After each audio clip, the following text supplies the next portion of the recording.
Hello बच्चों, reasoning class में आप सभी का स्वागत है। और आज हमारा एक नया चैप्टर स्टार्ट होगा, क्यूब एंड क्यूबॉइड, जो कि रीजनिंग में अच्छे चैप्टर्स में से एक चैप्टर माना जाता है। और इस चैप्टर में काफ़ी बच्चों को प्रॉब्लम होती है और एग्जाम के पॉइंट ऑफ व्यू से भी काफ़ी इंपॉर्टेंट चैप्टर है ये। तो हम कोशिश करेंगे कि आप लोगों को इस चैप्टर में जो प्रॉब्लम्स होती है वो प्रॉब्लम्स जो है वो दूर हो जाएंगी। तो स्टार्ट करते हैं ये वाला चैप्टर। बड़े पेशेंस से इस चैप्टर को समझना है। जिसको आता है वो भी और जिसको नहीं आता है वो भी। हो सकता है कि अभी जो मैं आपको बेसिक्स बताऊंगा क्या पता नहीं आते हो, और जिसको नहीं आते हैं वो तो उसको तो आ ही जाएंगे। तो जो हमारी पहली क्लास होगी इसमें हम सिर्फ बेसिक्स करेंगे, ठीक है। और जिसको बेसिक्स की नॉलेज हो गई, जिसको आ गए, तो उसको आगे जो हम क्वेश्चंस करेंगे उसमें चैप्टर में कोई प्रॉब्लम नहीं होगी। तो इस पार्ट को काफ़ी अच्छे से बैठ के देखिएगा, समझिएगा। और तो क्योंकि ये जो बेसिक बातें हैं इनका होना, इनका जानना बहुत जरूरी है। तो स्टार्ट करते हैं चैप्टर क्यूब एंड क्यूबॉइड, घन तथा घनाभ। तो सबसे पहले तो हमें पता होना चाहिए कि घन क्या होता है, घनाभ क्या होता है। तो यहाँ पे मैंने एक तो क्यूब बनाया हुआ है फर्स्ट नंबर पे। ये क्या है? ये है क्यूब। और इसके आगे मैंने लिखा हुआ क्यूबॉइड, घनाभ। ठीक है। तो यहाँ पे जो क्यूब होता है, क्यूब में क्या होता है, सारी साइड्स बराबर होती है। तो ये एन है, ये एन है, और ये भी क्या होगी? एन होगी। ठीक है। ये तीनों की तीनों साइड्स क्या होती हैं? इक्वल होती है, बराबर होती है। मान लिया इसकी वैल्यू हमें दे रखी है 3। ठीक है। तो इसकी वैल्यू भी 3 होगी और इसकी वैल्यू भी 3 होगी। ये वाली जो साइड होती है इसकी भी वैल्यू क्या होगी? 3 ही होगी।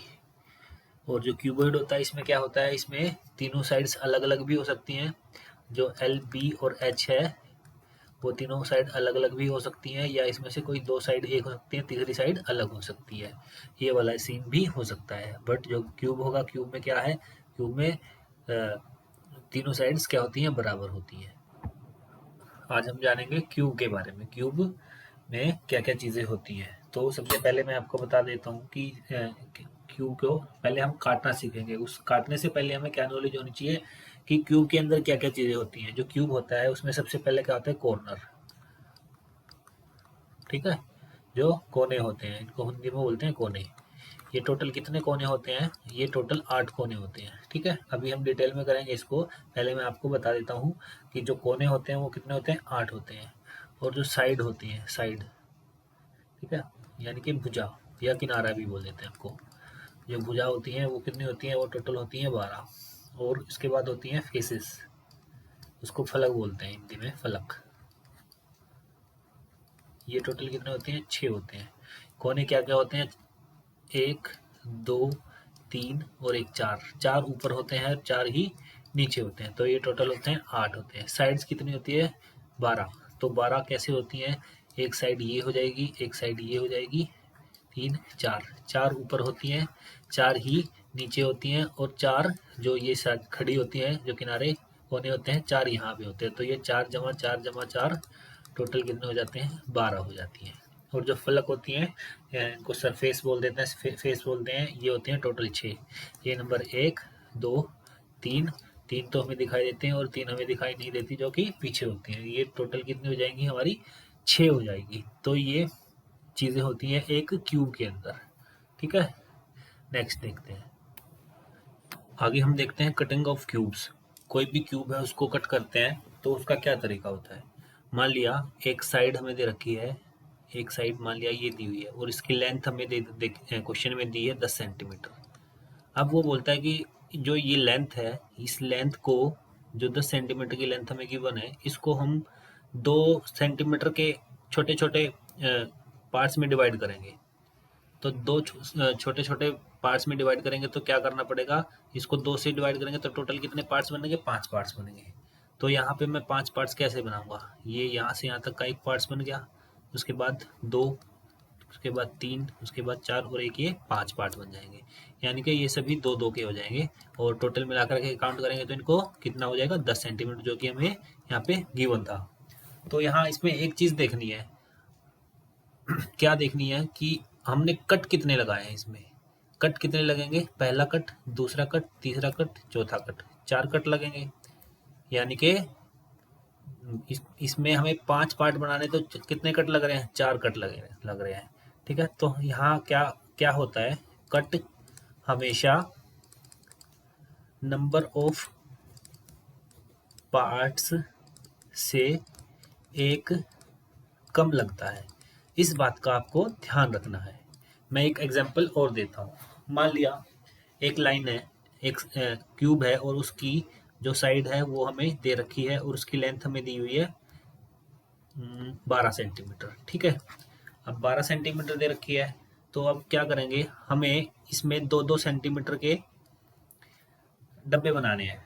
तो इसमें 2-2 सेंटीमीटर के डब्बे बनाने, तो इसको 12 को 2 से डिवाइड करेंगे तो कितने कितने कितने टोटल डब्बे बनेंगे? 6 डब्बे बनेंगे। तो इसके लिए 6 के लिए मैंने आपको बताया था कितने कट लगाने पड़ेंगे। कट हमेशा नंबर ऑफ पार्ट्स से एक कम लगता है। जितने नंबर ऑफ पार्ट्स हैं यहाँ कितने डब्बे बन जाएंगे? 6 डब्बे बन जाएंगे। तो इससे कम एक कम कट लगेगा। तो कितने कट लगेंगे? 5 कट लगेंगे। तो 1 कट, 2 कट, 3 कट, 4 कट और एक ये 5 कट।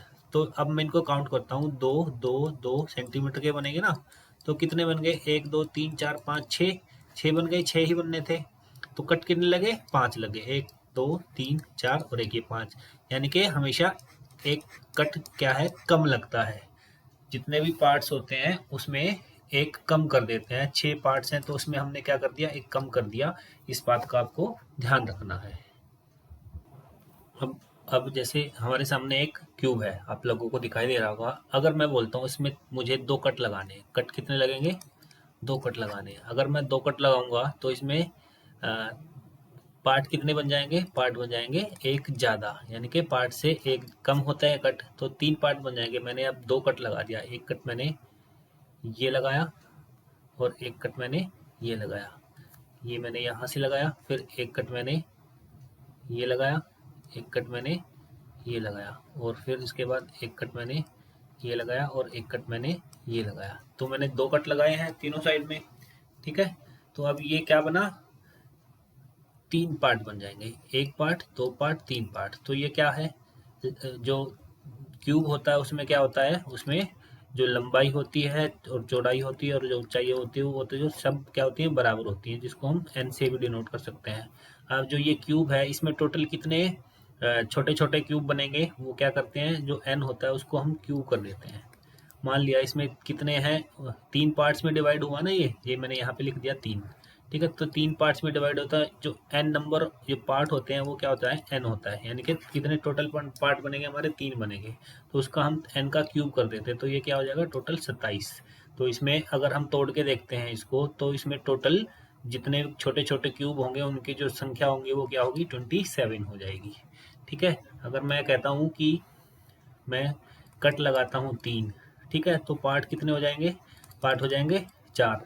तो यानी कि जो पार्ट 4 क्या है? ये एन हो जाएगा। और टोटल छोटे छोटे इसके कितने क्यूब बन जाएंगे? वो हम एन का क्यूब कर देंगे, यानी कि 4 का क्यूब कर देंगे, यानी कि 64 बन जाएंगे। ठीक है, आगे जो क्वेश्चंस आएंगे हम हर क्वेश्चंस में जो ये फिगर होती है इसका यूज़ नहीं करेंगे। हम सिर्फ ये बात अगर हमारी समझ में आ जाती है कट वाली पार्ट वाली, तो हम डायरेक्ट क्वेश्चंस को सोल्व कर सकते हैं। नेक्स्ट क्वेश्चन, नेक्स्ट जो कॉन्सेप्ट उस पे आते हैं। एक ये भी बता देता हूँ कि हमने ये एन क्यूब क्यों किया है।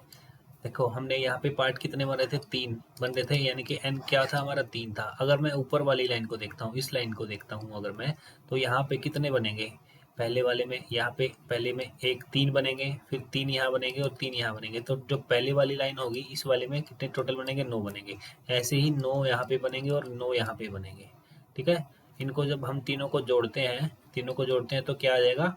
27 आएगा। तो हम क्या करते हैं, जो 3 है वो जो 3, इसमें भी 3 है, इसमें भी 3 है, इसमें भी 3 है, इन तीनों को हम गुना कर दें तो 3 3 9 होती है, 27 हो जाता है। इसलिए हम क्या करते हैं, इसको एन क्यूब कर देते हैं। ठीक है, और सभी में ये लागू हो जाता है। नेक्स्ट कॉन्सेप्ट देखते हैं। ये आपको एक क्यूब दिखाई दे रहा होगा। ये क्या क्यूब है? इस क्यूब को हमने क्या किया, जितने भी इसके जो सरफेस होते हैं वो हमने सबको रेड कलर से इनको पेंट कर दिया है। ठीक है, तो पेंट कर दिया। तो मैंने आपको एक चीज़ बताई थी, जो इसके कॉर्नर होते हैं, कॉर्नर टोटल इसमें कितने होते हैं? 8 होते हैं। इसको हिंदी में कॉर्नर को क्या बोलते हैं? कोने। ठीक है, मैं यहाँ हिंदी में लिख देता हूँ। और जो साइड मैंने आपको बताया था, साइड होती है इसकी 12 होती हैं। ठीक है, वो मैंने आपको काउंट भी करवा दी थी, एक साइड कौन कौन सी होती है। इसको हम किनारा भी बोल देते हैं, किनारे, या इंग्लिश में इसको एज भी, इसकी जगह एज का भी यूज़ कर लेते हैं। और जो इसके फेसेस होते हैं वो फेसेस कितने होते हैं, 6 फेसेस होते हैं। इस चीज़ का शायद आपको पता चल गया होगा। ठीक है, जैसे कि बोल सकते हैं, इस क्यूब बोल सकते हैं, इसको हम पनीर का टुकड़ा बोल सकते हैं, जो आपको अच्छा लगता है। ठीक है, अब इसमें हमें बताना है कि कट करने के बाद इसमें 3x3 का हमने कट करे हैं। ठीक है, तो इसमें टोटल हमें पता है कि ये कितने कट लगे हैं, 2 कट लगे हैं। ठीक है, एक कट ये और एक कट ये, तो टोटल कितने पार्ट बने हैं, 1 2 3, 3 पार्ट बने हैं, यानी कि 3x3 का है। तो इसमें क्या करते हैं, n की पावर 3 करते हैं, तो इसमें टोटल अगर हमें काउंट करना है तो छोटे क्यूब कितने बनेंगे, 27 क्यूब बनेंगे। अब आपसे पूछता है कि ऐसे कितने छोटे क्यूब होंगे जिनकी 3 साइड कलर से रंगी होगी, तो इसमें कितने होंगे, इसमें होंगे 8। देखो 3 साइड से रंगे हुए कौन कौन से होते हैं, ये वाला कोना होता है, ये वाला होता है, ये वाला होता है और ये वाला होता है। ठीक है, 4 ऊपर होते हैं और 4 ही नीचे होते हैं, मैंने आपको बताया ना। 3 साइड से कितने हो जाएंगे, 8 हो जाएंगे। ठीक है, जो जिन पे 3 साइड पे कलर लगा होगा। ठीक है, अब आपसे पूछता है कि 2 साइड से जो कलर होता है वो कितनी क्यूब हो जाएंगी, जिसमें 2 साइड पे जो रेड कलर होगा वो कितने होंगे, तो वो होंगे, एक ये वाला होगा 2 साइड पे। ठीक है, एक ये वाला इसके पीछे होगा। ठीक है, ये वाला 2 होगा, और ऐसे ही नीचे भी, यहाँ पे 2, यहाँ पे 2। ठीक है, पीछे भी 2, कितने हो गए, 4 ऊपर हो गए और 4 नीचे हो जाएंगे। ठीक है, और उसके बाद बीच में भी आएंगे, यहाँ पे भी 2 आएंगे, यहाँ पे भी 2 आएंगे, यहाँ पे भी 2 आएंगे और एक पीछे की तरफ भी, तो 4 ये हो जाएंगे। तो ये टोटल कितने हो जाएंगे हमारे, 12 बन जाएंगे। ठीक है, तो ये टोटल कितने हो जाएंगे, 12 हो जाएंगे। अब आपसे पूछता है कि एक साइड वाला, हमें बताना है कि एक साइड वाला क्या हो जाएगा, जिसपे सिर्फ एक सरफेस पे कलर लगा हुआ होगा। तो एक सरफेस पे कितने कलर होंगे, यहाँ पे एक कलर होगा, फिर यहाँ पे भी एक होगा, यहाँ पे भी एक होगा, 3 जो दिख रहे हैं वो हो गए, और जो 3 जो नहीं दिख रहे हैं उन पे भी रेड कलर का एक होगा। ठीक है, तो एक वाले कितने हो जाएंगे, 6 हो जाएंगे, जितने इसमें फेस होते हैं, जितने इसमें फलक होते हैं उतना उसका आंसर हो जाएगा। अब बात आती है कि ऐसे कितने होंगे जो कलरलेस होंगे, जिसपे कोई भी कलर नहीं होगा। तो अगर इसको ध्यान से देखते हैं तो जो बीच वाला होता है ना, ये इसमें क्या होगा, कलरलेस कितने होंगे, एक होगा। ठीक है, जिन पे कोई भी कलर नहीं लगा। अब जो हमने ये निकाले हैं, 3 साइड से कलर होंगे, 2 साइड से कलर होंगे, एक साइड से कलर होंगे, और जो ये कलरलेस होगा, रंगीन होगा, इनको हमने कुछ नाम दिए हुए हैं। ठीक है, तो जो ये 3 साइड वाले होते हैं, ये वाले, तो ये कहाँ होते हैं, कोने पे होते हैं, कॉर्नर पे होते हैं, तो इनको बोलते हैं कॉर्नर क्यूब्स। ये हम क्या कर रहे हैं, टाइप ऑफ स्मॉलर क्यूब, जो इसको काटने के बाद क्या होता है, जो इनकी टाइप होती है वो किस टाइप के जो स्मॉलर क्यूब होते हैं वो निकलते हैं। ठीक है, स्मॉलर क्यूब्स। तो यहाँ पे सबसे नंबर 1 पे क्या किया था हमने, 3 साइड वाले किए थे, तो इसको क्या होते हैं, ये कॉर्नर पे होते हैं, तो इनको बोलते हैं कॉर्नर क्यूब। क्या बोलते हैं इनको, कॉर्नर क्यूब। अगर हिंदी में बोलते हैं तो इनको बोलते हैं शीर्ष घन, शीर्ष घन बोलते हैं इसको। ये क्या होते हैं, 3 साइड वाले जहाँ पे कलर होता है। अब आता है नंबर 2 पे। नंबर 2 पे क्या किया था हमने, ये वाला, ये क्या था, ये 2 एडजेसेंट फेसेस थे, वहाँ पे कलर था। तो ये क्या होते हैं, ये होते हैं बीच में होते हैं, मिडल में। ठीक है, देखो यहाँ पे ये क्या है, ये मिडल है, दोनों के बीच में है, तो इनको बोलते हैं मिडल क्यूब्स। क्या बोलते हैं इनको, मिडल क्यूब्स बोलते हैं इनको, या मध्य घन बोलते हैं। ये क्या थे, जो 2 साइड से रंगे हुए थे। ठीक है, अब नंबर 3 पे क्या आता है, नंबर 3 पे आता है अब एक साइड वाले, है ना, एक साइड वाले, ये कहाँ पे है, बिल्कुल सेंटर में है ना, बिल्कुल सेंटर, तो इनको बोलते हैं सेंट्रल क्यूब्स, सेंट्रल क्यूब्स या केंद्रीय घन बोलते हैं इनको। ठीक है, ये क्या है, एक साइड से कलर हो रखे हैं जो, वो होते हैं। अब आता है लास्ट, जो कलरलेस होते हैं, ये वाला। ठीक है, ये वाला क्या है, इसको जो कलरलेस होते हैं वो बिल्कुल बीच में होते हैं ना, अंदर होते हैं बिल्कुल, जो दिखाई नहीं देता, तो इसको बोलते हैं इनर सेंट्रल क्यूब, अंत केंद्रीय घन। यहाँ पे ये क्या होते हैं, कलरलेस होते हैं। जो मैंने आपको एग्जांपल दिया था, ये मैंने एग्जांपल दिया था 27 क्यूब टोटल बन जाती है। क्या था ये, 3x3x3 की लंबाई चौड़ाई और ऊंचाई, क्या 3 की, 3 3 3 थी। ठीक है ना, ये वाली टोटल 3 थी, ये भी 3 थी, और ये भी 3 थी और ये भी 3 थी, ठीक है। ये 3/3 की थी, क्यूब थी। अगर मान लेता है ये यहाँ पे ये 27 की जगह हमें कुछ और दे देता है, ठीक है, यानी कि यहाँ पे जो n निकलेगा वो n क्या था हमारा 3 था। अगर n की जगह यहाँ पे 3 की जगह मुझे 4 दे देता, 5 दे देता है, 6 दे देता है, कुछ भी नंबर देता है, जो n का जो नंबर होगा वो कुछ भी दे देता है, तो उसके लिए हम क्या करेंगे, उसके लिए हमारे पास एक फॉर्मूला बना रखा है। ये तो हमने मैनुअली निकाले हैं, अभी जो ये निकाले हैं अभी हमने, ये क्या निकाले हैं, ये भी हमने मैनुअल निकाले हैं। तो जो इनके लिए फॉर्मूले बना रखे हैं वो क्या फॉर्मूले बना रखे हैं वो मैं आपको बता देता हूँ। तो यहाँ पे मैंने अभी आपको समझाया है, उसको मैंने यहाँ पे रिटर्न में लिख दिया है आपकी सहूलियत के लिए। तो यहाँ पे मैं एक बार फिर से बता देता हूँ, जो कॉर्नर क्यूब्स होते हैं वो 3 एडजेसेंट साइड्स होती हैं जिन पे पेंट करते हैं, तो वो क्या होते हैं 8 होते हैं, और ये क्या होते हैं, ये हमेशा फिक्स होते हैं, ठीक है। ये क्या होते हैं, ये फिक्स होते हैं हमेशा। उसके बाद मिडल क्यूब्स होती हैं। मिडल क्यूब्स कौन सी होती हैं, जो 2 एडजेसेंट साइड होती हैं वो होती हैं, उसके लिए क्या फार्मूला है, वो ये वाला फार्मूला होता है, 12 ब्रैकेट n-2 होता है। उसके बाद सेंट्रल क्यूब्स होती हैं जो कि एक वन साइडेड पेंटेड होती हैं, तो इसमें क्या होता है, इसका फार्मूला होता है 6n-2 ठीक है, होल स्क्वायर। नंबर 4 पे इनर सेंट्रल क्यूब्स, जहाँ पे कोई भी कलर नहीं लगा होता है, बीच वाली जो होती हैं अगर वो आ जाती हैं तो वो क्या आती है n-2, और उसका क्या होता है, होल क्यूब होता है। अब यहाँ पे जो n होता है वो कैसे निकालते हैं, n क्या होता है, नंबर ऑफ पार्ट्स। जो n होता है वो क्या होता है, नंबर ऑफ पार्ट्स होता है, ठीक है। इसको कैसे निकालते हैं, इसको निकालने का क्या तरीका है, इसको निकालने का तरीका है, आपका एक क्यूब दे रखा है, उसकी बड़ी साइड दे देगा, और वो बोलेगा कि इसको इतने छोटे छोटे घनों में हमें काटना है जिसकी भुजा ये है, तो उसको हम डिवाइड कर देते हैं। मैं यहाँ लिख देता हूँ, बड़े घन की भुजा अपॉन छोटे घन की भुजा। इससे अगर हम भाग देते हैं तो हमारा क्या निकल जाता है, n निकल जाता है, जो कि हम इनमें पुट कर लेंगे और उससे हमारा आंसर इजीली निकल सकता है। मैं एक एग्जांपल भी देता हूँ। मान लिया बड़े घन की जो साइड है वो दे रखी है क्या हमें, वो हमें दी है 10, ठीक है, और जो जो छोटे घन होंगे उसकी एक घन की जो साइड क्या दे रखी होगी, वो 2 दे रखी होगी, तो ये क्या निकल जाएगा 5, जो कि n के बराबर हो जाएगा, ठीक है। और यहाँ से हमें कोई भी क्वेश्चन जो निकालना है उससे हम चारों के चारों जो है वो हम निकाल सकते हैं, ठीक है। अगर क्वेश्चन में ये पूछ लेता है कि हमने टोटल एक क्यूब है उसके अंदर कितने कट लगाए हैं, तो उसके लिए हम क्या करते हैं, टोटल नंबर ऑफ कट निकालने के लिए, एक हमारे पास फार्मूला आता है, वो क्या होता है 3 × n-1 होता है।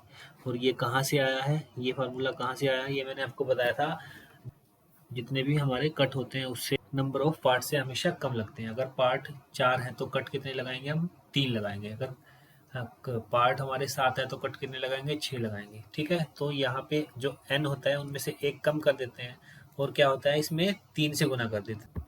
ये 3 से गुना क्यों करते हैं, जो हमने 3 से इसको गुना किया है, ये क्यों करते हैं, क्योंकि हम एक बार यहाँ कट लगाते हैं, ठीक है, एक बार ये कट लगाया, ठीक है, उसके बाद दूसरा कट ये लगाया, ठीक है, और एक तीसरा कट यहाँ पे लगाएंगे ये वाला, ठीक है। तो इसलिए हम इसको 3 से गुना कर देंगे, ठीक है। तो n-1 का कॉन्सेप्ट भी आपको पता लग गया, जितने हमारे पार्ट्स होते हैं उसमें से एक माइनस कर देते हैं तो कट निकलता है, और उसको 3 से गुना कर देते तो हमारे टोटल कट निकल जाते हैं, ठीक है। तो ये बेसिक क्लास थी। इस क्लास को अगर समझ में नहीं आते तो दोबारा रिपीट कीजिएगा, क्योंकि यही बेस है, और आगे आने वाले जो नेक्स्ट वीडियो होगी उसमें हम क्या करेंगे, इन्हीं जो कॉन्सेप्ट हो गए इन्हीं पे बेस्ड जो क्वेश्चन है वो हम सोल्व करेंगे। तो मिलते हैं नेक्स्ट क्लास में, तब तक के लिए जय हिंद जय भारत।